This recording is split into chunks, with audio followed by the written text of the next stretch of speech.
ஒரு ஈ இருந்துச்சான். இது எங்கேயும் நான் சொல்லலை, இன்னைக்கு சொல்கிறேன். ஒரு ஈ இருந்துச்சான். அந்த ஈயினுடைய மம்மி அந்த ஈ கிட்ட சொல்லிச்சான், நீ எங்கே வேணாலும் போ, இந்த பளபளன்னு ஒரு காகிதம் இருக்கும், அந்த காகிதத்தில் மேலே மட்டும் உட்காராத. ஏன்னா உங்கள் வாப்பா அப்படி தான் செத்து போனார். உங்கள் அப்பா இருக்கார்ல, அவர் அதில் தான் செத்து போனார், நீ அங்கே மட்டும் உட்காராத.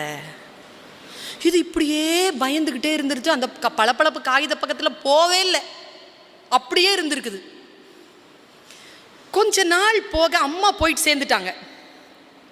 இதனுடைய ஃப்ரெண்ட்ஸ் இருக்காங்கல்ல, அவங்க எல்லாருமே அந்த பளபளப்பு காகிதத்தில் போய் உட்காரதும், அப்படி ஜால்ரா காட்டி அப்படி சால்ஜாப்பு பண்ணி அப்படி வர்றதுமா பயங்கர சாகசம் பண்ணுறாங்க. இந்த ஈ பார்க்குது, நம்மளை மட்டும் எங்கள் அம்மா சொல்லிட்டு செத்து போயிடுச்சு போவாதுன்னு. அவங்களுக்குலாம் அம்மா இல்லையா, அவங்க அம்மாலாம் சொல்லலையா, அவங்க மட்டும் விளையாடுறாங்க, நான் மட்டும் அங்கே போகக்கூடாது, எங்கள் அம்மா சொல்லிருச்சே.